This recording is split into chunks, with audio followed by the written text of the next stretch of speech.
오늘 함께 나누실 말씀은 구약성경 사무엘상 7장 5절 6절 13절 14절 말씀입니다. 같이 봉독합니다. 사무엘이 이르되 온 이스라엘은 미스바로 모이라. 내가 너희를 위하여 야훼께 기도하리라 하매 그들이 미스바에 모여 물을 길어 야훼 앞에 붓고 그날 종일 금식하고 거기에서 이르되 우리가 야훼께 범죄하였나이다 하니라. 사무엘이 미스바에서 이스라엘 자손을 다스리니라. 이에 블레셋 사람들이 굴복하여 다시는 이스라엘 지역 안에 들어오지 못하였으며 야훼의 손이 사무엘이 사는 날 동안에 블레셋 사람을 막으심에 블레셋 사람들이 이스라엘에서 빼앗겼던 성읍이 에글론부터 가드까지 이스라엘에게 회복되니 이스라엘이 그 사방 지역을 블레셋 사람들의 손에서 도로 찾았고 또 이스라엘과 아모리 사람 사이에 평화가 있었더라. 아멘. 우리 자리에 앉으시면서 함께 인사합니다. 주님의 이름으로 당신을 사랑하고 축복합니다. 인사 나누세요. 주님의 이름으로 사랑하고 축복합니다. God bless you. Yeah. 함께 봉독한 사무엘상 7장 말씀을 중심으로 해서 같이 한번 따라합니다. 모여 기도하고 응답받는 교회. 다시 합니다. 모여 기도하고 응답받는 교회. 2021년도 하나님께서 우리에게 주신 표어 말씀이 오직 야훼 하나님의 이름을 위하여 라는 우리의 한 해 동안 외친 고백이었습니다. 매년 하나님께서 새로운 외침을 우리 가운데에 이렇게 제시해 주시는데요, 모든 그 고백되어지는 그 표의 말씀들이 그렇지만 올 2021년도와 이제 내년 2022년도의 그 하나님의 그 말씀은 이제 좀 더 구체화되어지고 있는 그러한 말씀들로 우리에게 허락해 주십니다. 야훼 하나님의 이름을 위하여라고 하는 것이 조금 어떻게 보면 우리에게 추상적으로 한 해 동안 와 닿았을는지 몰라요. 하나님의 이름을 위해서 살아가는 그 인생들의 그 고백, 내가 하나님을 위해서 살겠습니다 라고 했던 그러한 고백들이 우리 2022년도에는 조금 더 구체적으로, 그래서 2022년도 여러분들이 주보를 참조하시면 아시겠지만 오늘 말씀의 제목과 같이 모여 기도하고 응답받는 사람들이 함께 있는 그 공동체, 그 모임이 우리의 모임이 되자라고 제가 금식하면서 기도하는 동안 하나님께서 주셨던 그 말씀이 바로 오늘 말씀입니다. 그래서 어떻게 보면 2021년도에 좀 더 구체적인 그러한 고백들로 우리가 함께 모여서 모이기를 힘쓰는 그러한 자들로, 누구를 위해서? 야훼 하나님을 위해서. 그래서 모여서 다른 일을 하는 것이 아니라 하나님의 나라를 위해서 우리가 기도하고, 모여서 다른 일을 하는 것이 아니라 하나님의 교회의 부흥을 위해서 기도하고, 모여서 다른 일을 하는 것이 아니라 그리스도의 복음이 세상 가운데 증거되기 위해서 함께 기도하고, 또 우리 모두가 그 일을 위해서 성령의 충만함을 누리기 위해서, 얻기 위해서 함께 기도하는 교회가 되자.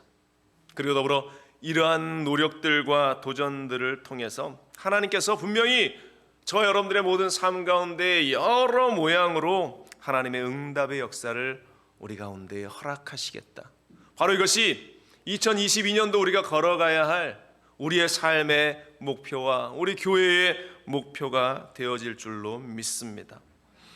여러분들, 우리의 삶이 2021년도 우리가 야훼 하나님을 위해서 살자라고 외치면서 사실 아무것도 안 한 것 같고 아무것도 못하고 멈추어져 있는 것 같았었지만, 우리가 계속 고백하면서 우리는 야훼 하나님, 우리 주 예수 그리스도를 계속 묵상하고 또 묵상했어요.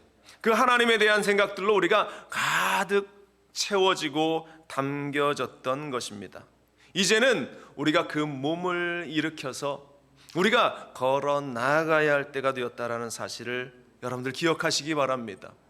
그와 같은 도전으로 주신 말씀이 바로 오늘 본문의 말씀이에요. 제가 오늘 본문 말씀을 가지고 이번 주와 다음 주 2주에 걸쳐서 함께 하나님이 주신 그 마음들을 우리가 나누기를 원하는데요, 먼저 오늘 본문을 묵상하면서 가장 먼저 하나님께서 주신 마음은 하나님이 함께 하셨던 그 영광의 자리가 떠났던 그 현장을 묵상하게 하십니다. 하나님의 영광이 떠나버린 곳. 오늘 본문 5절은 이렇게 시작됩니다. 사무엘이 이르되 온 이스라엘은 미스바로 모이라. 내가 너희를 위하여 야훼께 기도하리라. 이렇게 시작됩니다. 사무엘이 왜 이와 같은 외침을 하고 있는가? 본문을 이야기하기에 앞서서 이 사사기의 그 상황에 대해서 우리가 생각해 보지 않을 수 없습니다. 그 마지막 사사로 불려지는 이 사무엘, 당시 시대적인 상황들을 우리가 볼 때에 이 블레셋의 침공으로 이스라엘은 날마다 어려움과 고통의 시간을 보내야만 했던 그때의 시절입니다. 사람들이 당하는 그 고통, 우리에게 다가오는 그 고난과 고통의 시간들은 몇 가지의 이유가 있을 텐데요. 첫 번째는 자신의 죄됨으로 인해서 당하게 되는 그러한 고통이 있습니다.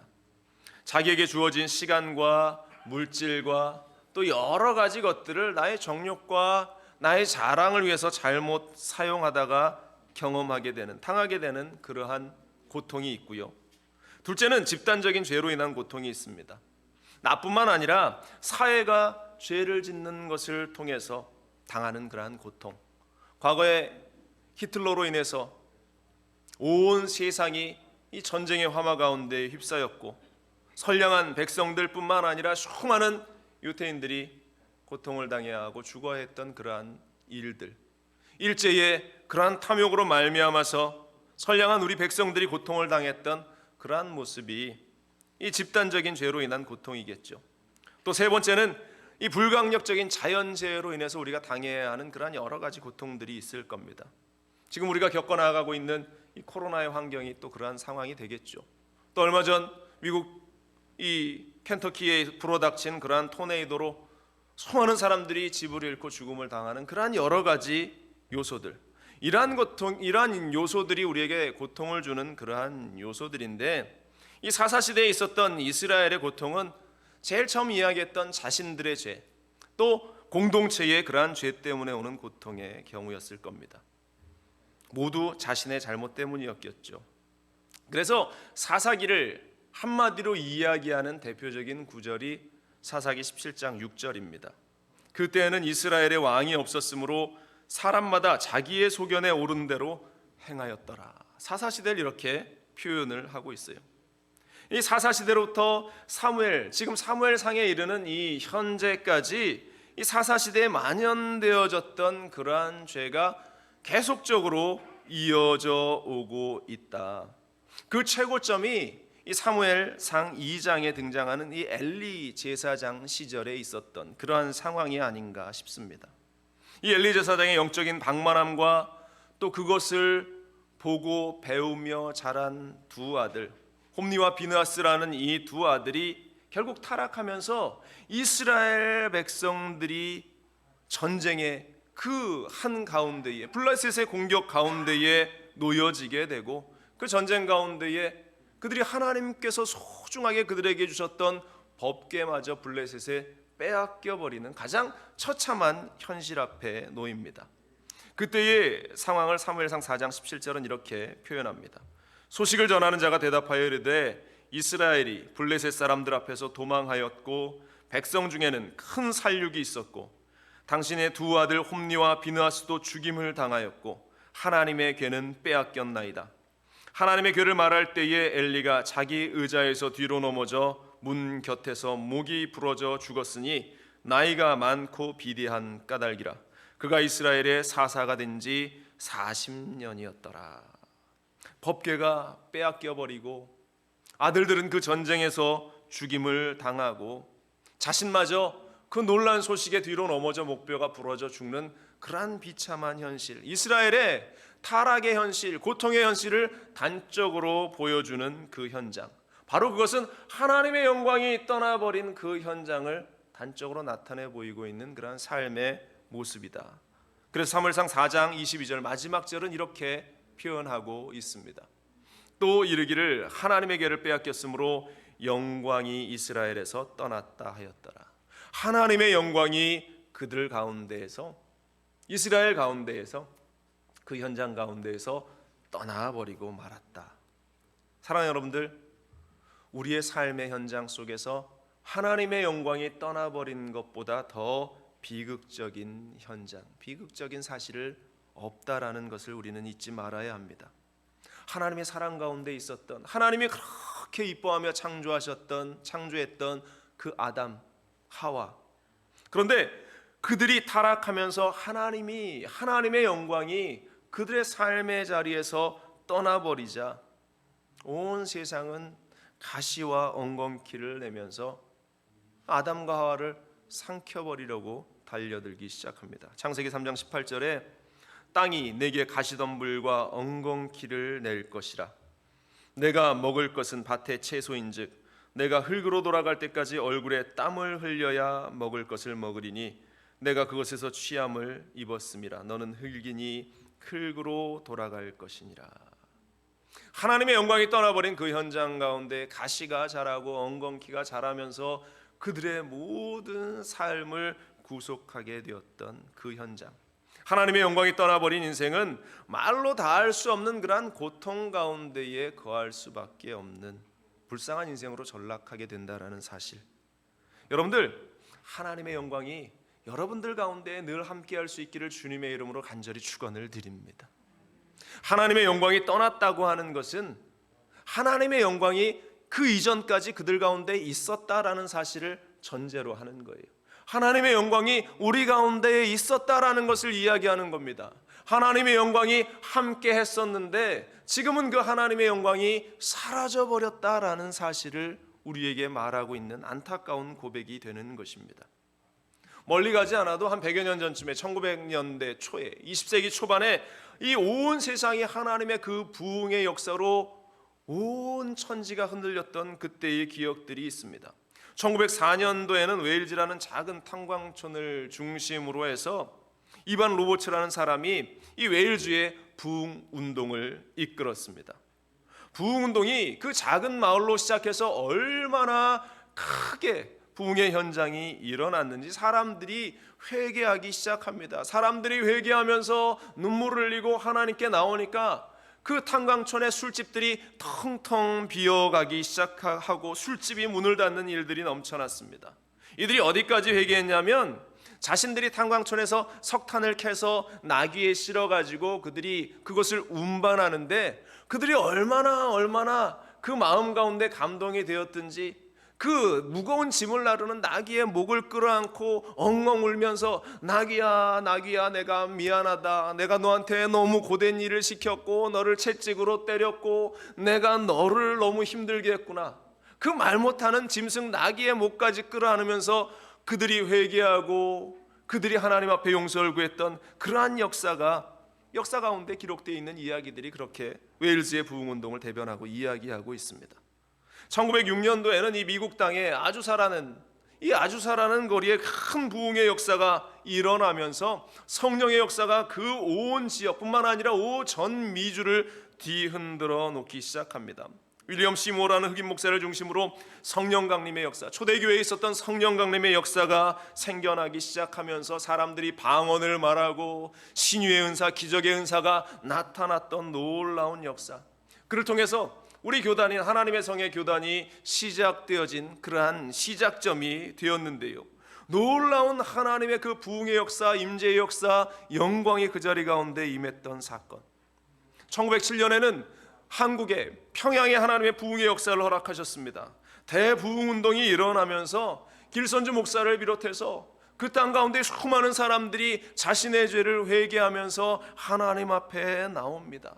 그들이 얼마나 열심히 믿었는지 밤이 늦도록 그렇게 하나님께 울부짖으면서 기도하다가 그들을 간신히 돌려보냈는데 몇 시간 지나지 않아서 교회 문을 열기도 전에 새벽 3시, 4시에 그들이 교회 앞에 서성이니까 그때에 어쩔 수 없이 교회 문을 열어 다시 예배를 시작하고 그것이 한국교회의 새벽 예배의 기초가 되어서 그렇게 놀라운 부흥의 역사가 온 땅으로 퍼져나갔던 그때의 기억들. 그들은 하나님을 경외하고 하나님을 두려워하는 마음으로 하나님의 영광의 자리에 그들이 함께 했었다라는 것입니다. 그러나 100여 년이 지난 지금 우리의 주변을 돌아보기를 바랍니다. 우리 가운데에 하나님의 영광이 떠나버리지는 않았는가? 우리가 더 이상 그 하나님을 경외하지도 않고 그 하나님을 두려워하지도 않고 우리가 성령을 받기 위해서 기도한다고 하지만 단지 어떠한 내 삶에 축복을 주시는 하나의 요소, 또 나에게 다른 어떠한 능력을 주는 기능적인 요소를 구하면서 하나님께 기도한다라고 하고 있지는 않은가? 뿐만 아니라 교회가 많은 사람들에게 다시 믿음을 회복하자 회개를 촉구하고 믿음을 촉구하는 것이 아니라 단지 사람들을 불러 모으기 위한 어떠한 인기적인 대중적인 인기만을 누리려고 하는 그러한 쇼와 같은 일들이 우리 주변에서 얼마나 많이 일어나고 있는가. 안타깝게도 대중적인 인기를 끄는 많은 설교자들이 우리가 방송을 틀면 TV를 통해서도 유튜브를 통해서도 온라인 매체를 통해서도 우리가 많이 접할 수 있는데요. 그런데 많은 사람들이 좋아한다라고 하는 그러한 설교들 일부입니다. 그러한 설교들 가운데의 일부 어떤 이들은 청중을 재미있게 하는 데에 관심이 있고 단지 편안한 마음을 가지게 하는 데에 관심이 있으면서 전혀 하나님의 마음이 아니라 하나님의 그러한 음성이 아니라 하나님의 뜻이 아니라 어떠한 언변과 스킬과 주변의 그러한 어떠한 프로그램과 또한 장치들을 가지고 그러한 것을 가지고 교회의 부흥을 이야기하고 성장을 이야기하고 있는 그러한 안타까운 현실이 사실 오늘을 사는 우리 가운데에 일어나고 있다라는 사실입니다. 그런데 더 안타까운 것은 그런 것을 보면서 많은 사람들이 그리로 몰려가고 있다라는 사실입니다. 그러다 보니까 이런 악순환들이 계속 반복되어지는 현장 가운데에서 많은 주의 종들이 정말로 하나님의 뜻이 어디에 있는가에 집중하는 것이 아니라 어떻게 하면 많은 사람들을 불러 모을 수 있을까에만 집중하는 그러한 잘못들이 또 반복되어지면서 어떻게 하면 청중들을 재밌게 해줄 수 있을까, 여기에만 모든 관심이 집중되어지면서 세상적인 싸구려 용어들을 사용하기도 하고 강단에서 욕이 난무하기도 하고 막말들이 쏟아져 나오는데도 듣고 있는 사람들은 그것이 재밌다고 박수치고 있는 것이 오늘날의 그러한 그리스도인이라고 이야기하는 사람들의 그러한 모습, 과연 그러한 현장에 하나님의 거룩하심이, 하나님의 영광이, 하나님의 임재가 그 자리 가운데에 있겠는가? 여러분들, 하나님의 임재하심이 우리 순복음중앙교회 공동체 가운데에는, 하나님의 영광이 우리의 모임 가운데에는 늘 함께 할 수 있게 되기를 주님의 이름으로 간절히 축원을 드립니다. 제가 며칠 전에 한 목사님과 통화하다가 마음에 충격이 되는 그러한 이야기를 들었습니다. 그분이 섬기는 교회는 오랫동안 전통적으로 성탄절 예배를 드리지 않았었습니다. 그런데 하나님께서 이 목사님한테 마음을 주셔서 올해는 2021년도에는 우리가 성탄절날 낮에 우리가 모여서 하나님을 예배하자라는 그러한 감동을 주셔서 성도들에게 광고했습니다. 이번 성탄절에는 우리 함께 모여서 예배합시다. 그리고 여러분들 그 예배가 마친 후에 가족들하고 또 즐거운 시간을 가지십시오. 이렇게 광고했는데 그 다음 주일, 그러니까 성탄절 전 주일날 그렇게 열심히 교회를 섬기던 안수 집사님 한 가정이 교회를 결석했더랍니다. 목사님이 깜짝 놀랐죠. 그렇게 한 주도 빠지지 않고 열심히 봉사하시고 예배하시던 그분이 결석을 하니까 이제 전화해서 물어보는데 전화도 안 돼요. 연락도 안 돼요. 깜짝 놀라서 주변에 물어보니까 이러한 이야기가 들리는 겁니다. 목사님이 이 성탄절 예배를 드리겠다라고 하니까 이 안수 집사님이 마음이 갑자기 섭섭이가 시험이 들은 겁니다.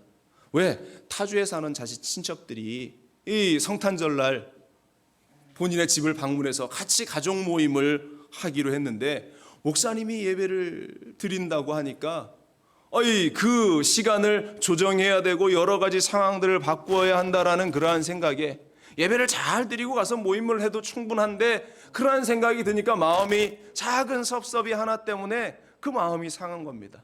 그러면서 저는 이 교회에 더 이상 출석하지 못하겠습니다.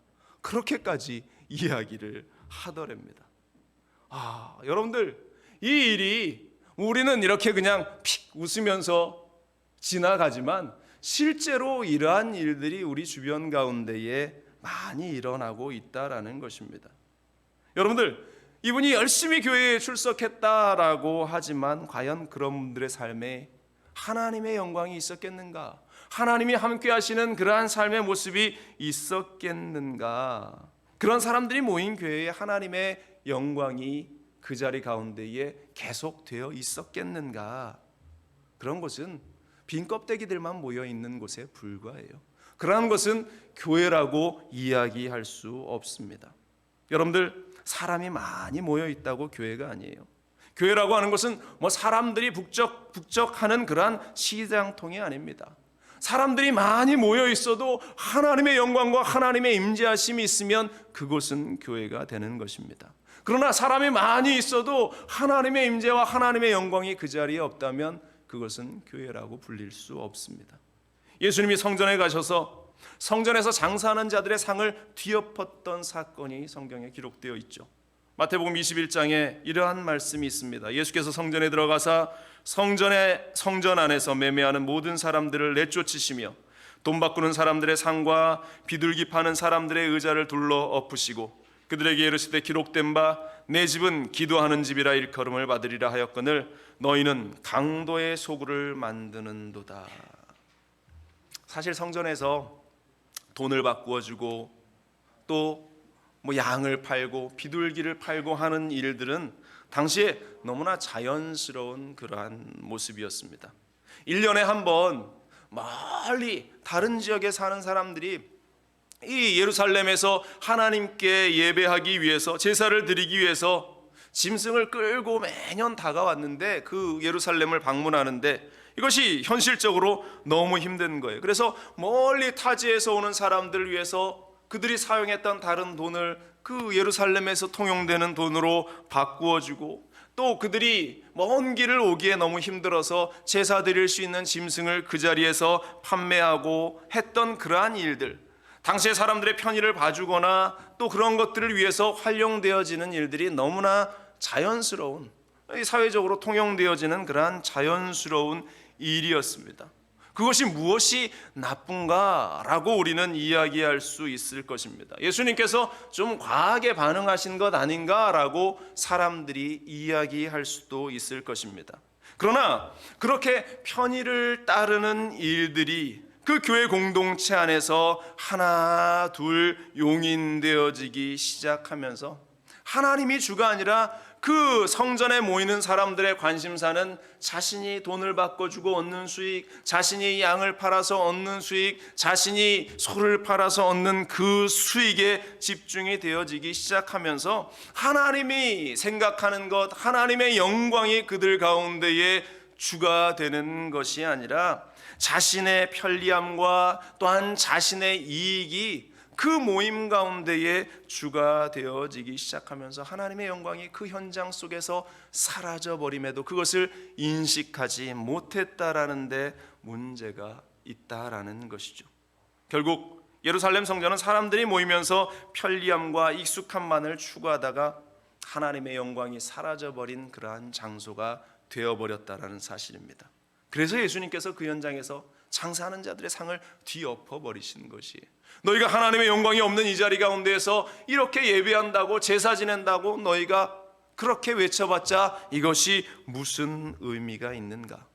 여러분들 어찌 보면 하나님께 나오는 일은 불편한 일입니다.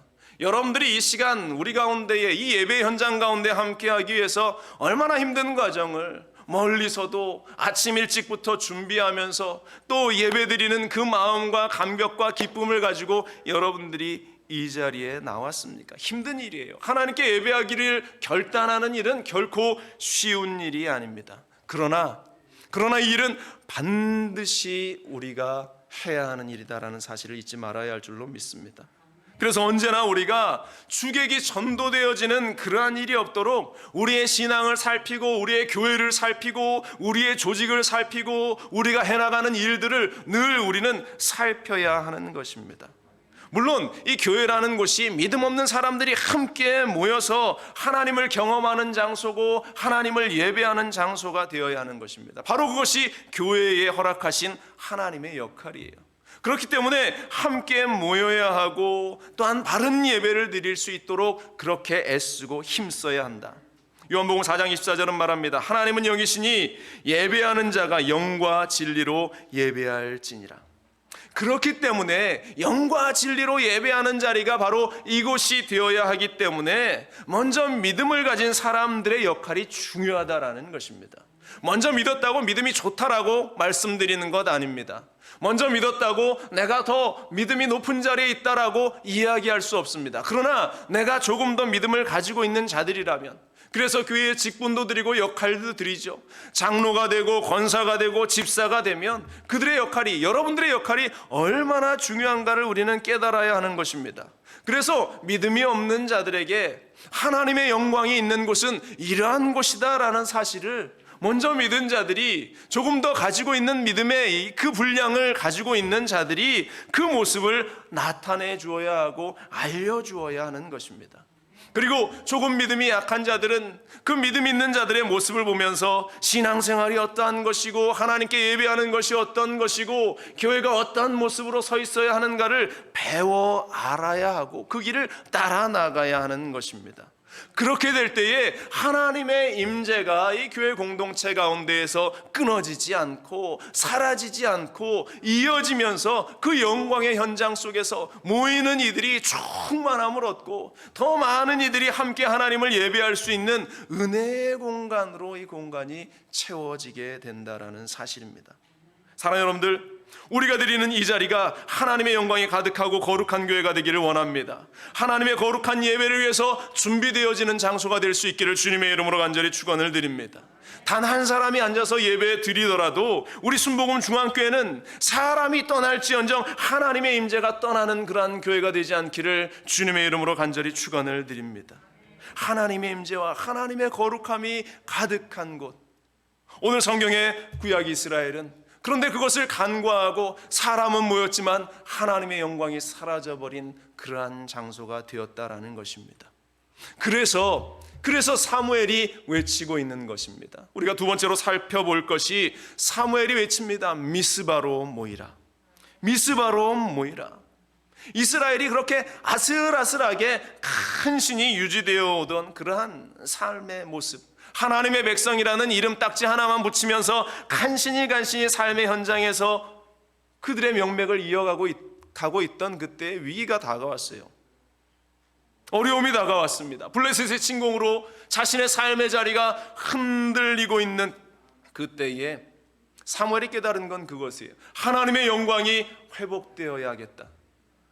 오직 한 가지, 하나님의 영광이 떠나버린 이 현장 가운데에 하나님의 영광이 회복되어져야겠다. 그렇다면 그를 위해서 필요한 것이 무엇이냐? 한 가지, 모이라는 것이었습니다.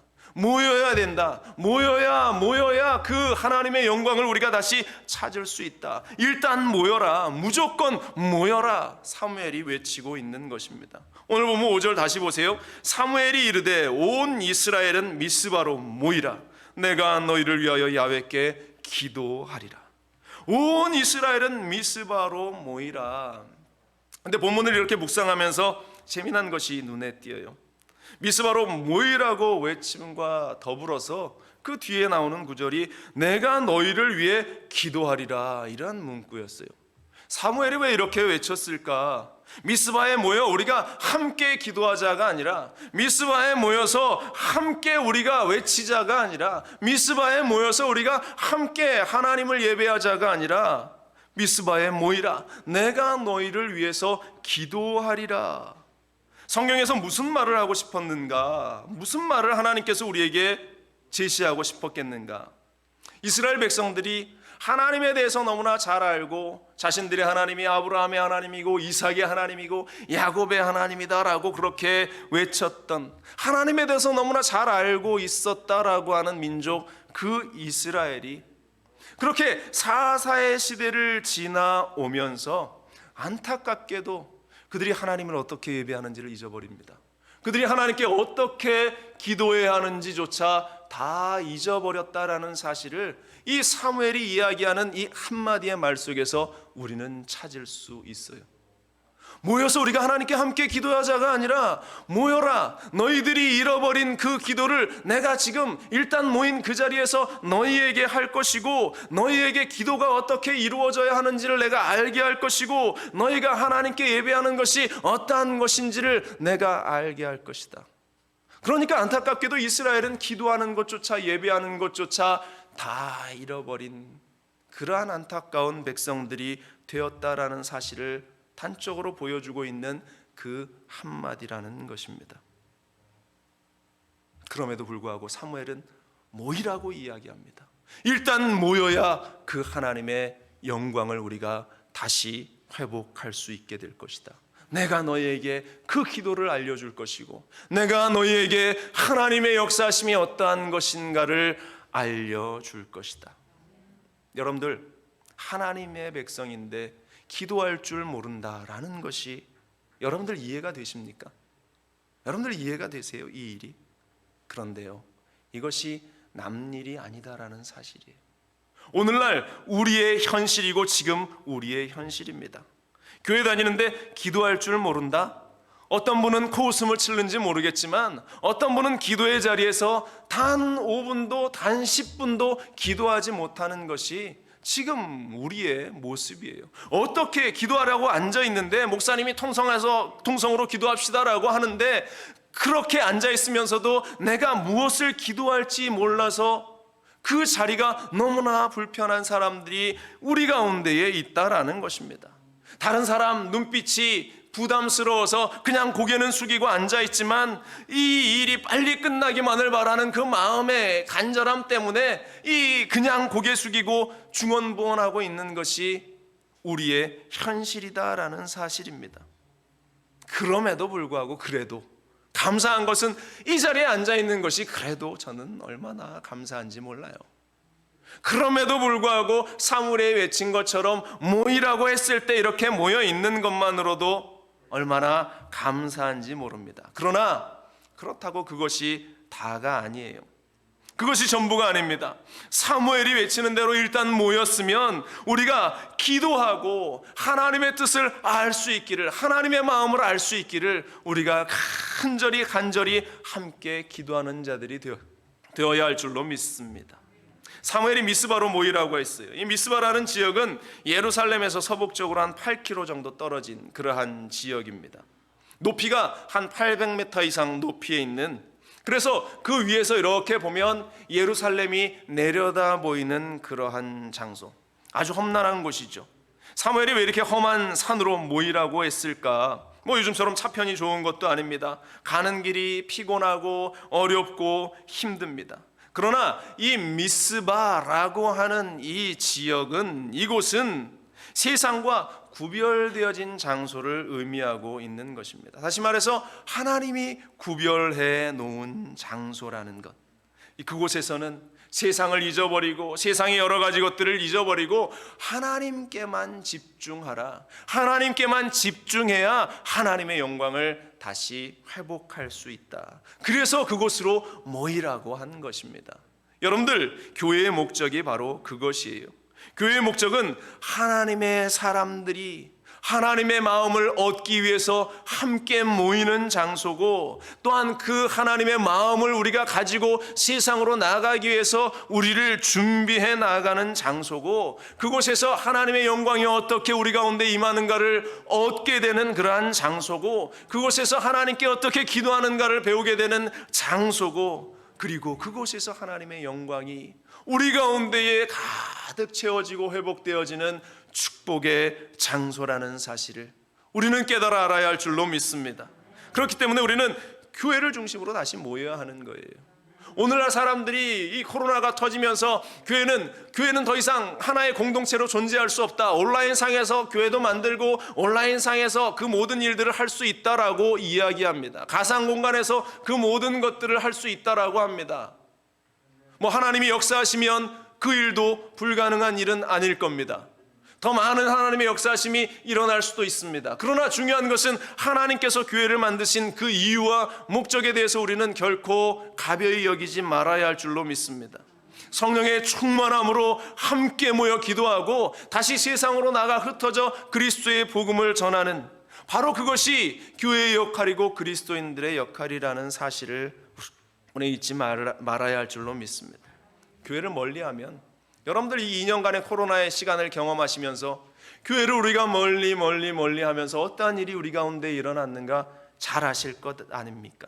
교회를 멀리하기 시작하면 하나님의 영광이 우리의 삶 가운데에 존재하지 않음을, 하나님의 영광이 떠나버리기 시작한다는 사실을 여러분들 느꼈을 거예요.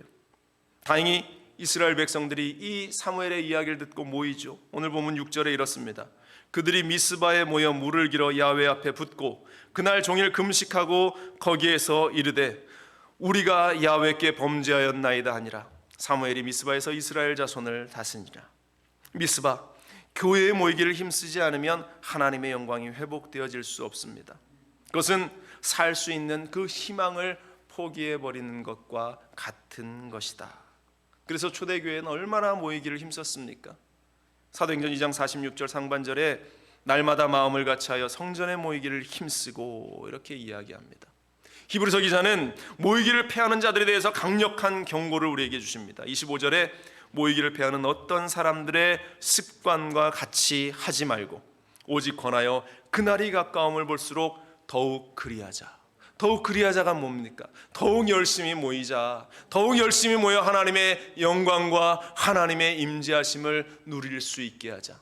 오늘 성경이 우리에게 모이라고 말씀하고 있습니다. 교회에 모이기를 사모했던 어떤 한 분의 간증을 제가 지난주에 듣게 되었는데요. 저에게 간증하신 그분도 이 뉴욕 퀸즈 교회에, 퀸즈 한인 교회를 개척하신 한진관 목사님이 예배 때 간증하셨던, 본인 성도에 대해서 간증하셨던 그 간증을 듣고 이분이 은혜 받고 본인도 그렇게 실천했다라면서 저에게 간증을 하시는데요. 이 퀸즈 한인교회에 한진관 목사님 사역하시던 그 교회 한 집사님이 계셨는데 한국에서 유학 가서 엔지니어로서 이제 일을 하는데, 이분이 교회 얼마나 열심히고 교회를 얼마나 사랑했는지, 이 집부터 교회까지 거리가 한 1시간 정도 떨어져 있는데도 이분이 매일 새벽 예배를 한 번도 거르지 않고 이 새벽 예배를 참석하시고 은혜를 나누었던 그러한 분인데, 어느 날 하나님께서 마음을 주시는데 본인도 마찬가지로 교회에서 거리가 너무 머니까 새벽 예배도 힘들고 저녁 기도회도 힘들고, 그래서 하나님께서 교회 옆으로 이사해라 이런 마음을 주시더래요. 그래서 이 집사님이 순종하는 마음으로 자신의 집을 정리해서 이제 부동산 업자에게 제가 교회 옆에 좀 집을 얻고 싶습니다 라고 하는데, 그 동네가 사실 교회가 있었던 동네가 본인 사는 그러한 동네와 수준 차이가 좀 많이 나는 그러한 지역입니다. 여러분들이 미국에 사셔서 다 아시겠지만 지역마다 좀 차이가 많이 있지 않습니까? 그럼에도 불구하고 이 주변에서 말려도 그걸로 내가 교회 옆으로 이사 가는 게 좋겠습니다 라고 이사를 했어요. 그런데 하나님께서 은혜를 주셔서 이 퀸즈 한인 교회가 자꾸 부흥하니까 한 5, 6개월 후에 이 새들어서 있던 그 미국 교회에서 더 이상 예배를 드릴 수 없어서 교회가 또 다른 지역으로 좀 더 외곽으로 이사를 하게 됐어요. 기껏 이사 왔더니 한 6개월도 채 안 돼서 또다시 교회와 거리가 멀어진 겁니다. 그래서 이분이 부동산을 또 찾아갔어요. 업자에게 내가 이사를 해야 하는데 그쪽에 집을 좀 알아봐 주십시오 했더니 이 부동산 업자가 이상한 눈으로 이분을 쳐다보더래요. 온 지 6개월밖에 안 됐는데 손해를 감수하면서 그렇게 또 이사를 가셔야 합니까? 저는 교회 옆에 가고 싶습니다. 또 이사를 했어요. 그런데 웬걸요, 이번에는 6개월도 아니고 한 3개월 만에 이 교회가 또다시 이전을 해야 되는 그러한 상황이 벌어진 겁니다. 그러니 이분이 또 어떻게 했어요? 우리 같으면 원망이 나고 이렇게 어렵게 이사해야 되는데 이런 하면서 마음에 불평이 생겨날 텐데, 이분이 그렇지 않고 또다시 부동산 업자를 찾아가서 집을 좀 알아봐 달라 이렇게 요청을 하는데, 이 부동산 미국인이었는데 이분이 눈을 동그랗게 뜨면서 굳이 그렇게까지 이사할 이유가 어디에 있습니까? 라고 하면서 묻는데, 저는 교회에 나와 헌신하고 예배하는 것이 너무 좋아서 제가 교회 근처로 가는 게 너무 좋습니다 라고 하면서 이야기를 했더니 이 미국 분이 지그시 웃으면서 그분한테 그렇게 이야기를 하더래요. 나도 본어게인한 중생한 나도 그리스도인인데 당신의 믿음에 내가 참 많은 감동을 받습니다 라고 하면서 제가 집을 알아봐 줄 건데 한 가지 내가 더 제안하겠습니다 라고 하는 거예요. 무슨 제안을 했냐? 이분이 이제 이 부동산업을 오랫동안 했는데 리타이어 할 때가 된 거예요. 그래 자신의 후임을 찾는데 이분의 믿음을 보면서 하나님께서 이 미국인에게 감동을 주신 겁니다. 그래서 당신이 내 사업을 좀 맡아서 해보는 게 어떻겠느냐. 이분이 엔지니어로 일을 하고 있었지만 이 부동산 이분이 하시는 이 일과는 이 연봉이 게임이 안 되죠. 그래서 기도해보고 결정하겠습니다 라고 기도하고 그분이 나중에 그 사업을, 부동산 사업을 이어받아서 하나님께서 그렇게 그분에게 많은 축복을 주셨다라는 그 간증을 이 한진관 목사님이 이 설교 가운데 하시는데, 이 이야기를 듣고 있었던, 그때는 집사님이었는데 지금은 주의 종이 됐어요. 목사님이 됐는데 이분이 이야기를 탁 듣고 감동을 받은 겁니다. 감동을 받고 그분도 이 비슷한 케이스예요. 자신의 집과 교회가 한 40분 정도 거리가 떨어져 있는데 새벽마다, 당시에는 차가 한 대밖에 없어서 아내와 아이를 태우고 새벽에 와서 예배 드리고 또다시 아내와 아이를 집에 데려다 놓고 자신은 또 한 30-40분 다시 또 운전해서 출근을 해야 하는 그러한 일들, 그러니까 너무 힘들고 피곤한데, 마찬가지로 이 교회가 굉장히 좋지 않은 지역에 사실 있었고 본인은 그래도 굉장히 좋은 동네에서 그렇게 생활하고 있었는데 하나님 마음을 주셔서 이분이 결단한 겁니다. 아내와 상의하면서 나도 집을 정리해서 교회 옆으로 가야 되겠다. 아내도 함께 동의합니다. 그래서 부동산에 이분도 문의를 해요. 그쪽에 집을 좀 얻어주시고 우리의 집을 좀 팔아주십시오. 그렇게 기도하면서 한 달이 지나고 2달이 지나고 3달이 지나는데 하나님께서 이 믿음을 이쁘게 보셨는지 놀라운 일이 일어났습니다. 한 6개월이 채 안 됐어요. 한 4개월, 5개월쯤 지나고 있는데 집이 안 얻어져서 이렇게 기도하면서 고민하고 있는데 어느 날 교회에서 연락이 온 겁니다. 집사님, 우리 교회가 조금씩 성장하면서 우리 교회가 이사를 해야 되겠습니다 라고 목사님이 이분한테 연락이 온 거예요. 하나님께서 은혜를 주셔서 이분의 그 믿음을 보셨는지 이분이 교회 옆으로 이사 가게 하신 것이 아니라 교회가 이분 집 옆에 5분 거리로 이사를 할 수 있도록 그렇게 상황을 바꿔주시면서 하나님께 예배를 열심히 드릴 수 있도록 그렇게 일을 만들어 주셨다.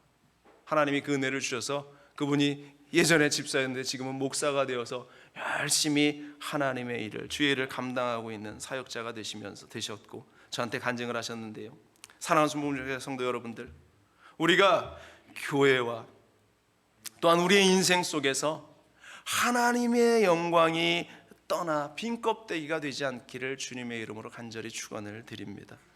그러기 위해서는 지금 이스라엘 백성들이 하나님의 그 백성들이라고 하지만 하나님의 임재를 다 소진해버린 그러한 안타까운 인생으로 그들이 살아가는 그 모습들을 우리가 보면서 우리는 하나님의 역사와 하나님의 임재와 하나님의 은혜가 우리 가운데에 있기를, 우리가 함께 모여 기도하게 되기를 간절히 축원을 드립니다. 지금 무엇라 기도할지 모를지라도, 믿음이 무엇인지 모를지라도, 교회가 어떤 곳인지 모를지라도 여러분들, 내가 교회에 모이리라, 내가 하나님께 예배하는 자리에 서리라, 그렇게 믿음으로 결단하기를 간절히 축원을 드립니다. 오늘 미스바야로 모이라고 하신 그 하나님의 음성에 응답하는 우리의 삶, 이것이 2021년 마지막 우리 주일의 믿음의 결단이 될 수 있기를 간절히 축원을 드립니다. 그리고 2022년 우리에게 주신 하나님의 말씀대로 우리가 함께 모여 기도하며 걸어나갈 수 있는 인생들이 될 수 있기를 주님의 이름으로 간절히 축원을 드립니다. 여러분들의 인생 가운데 하나님의 임재하심이, 하나님의 영광이 가득하게 될 줄로 믿습니다. 기도하겠습니다. 사랑과 은혜 많으신 아버지 하나님, 진실로 우리에게 주시는 하나님의 사랑과 그 은혜가 우리 가운데 떠나지 않기를 소망합니다. 아버지 하나님의 영광이 우리 가운데 사라지지 않기를 소망합니다. 하나님의 역사가 우리 가운데에 떠나지 않기를 원합니다. 주여 우리와 함께 하시고 우리를 붙잡아 주시옵소서. 감사드리며 이 모든 말씀으로 주 예수 그리스도의 이름으로 간절히 기도합니다. 아멘.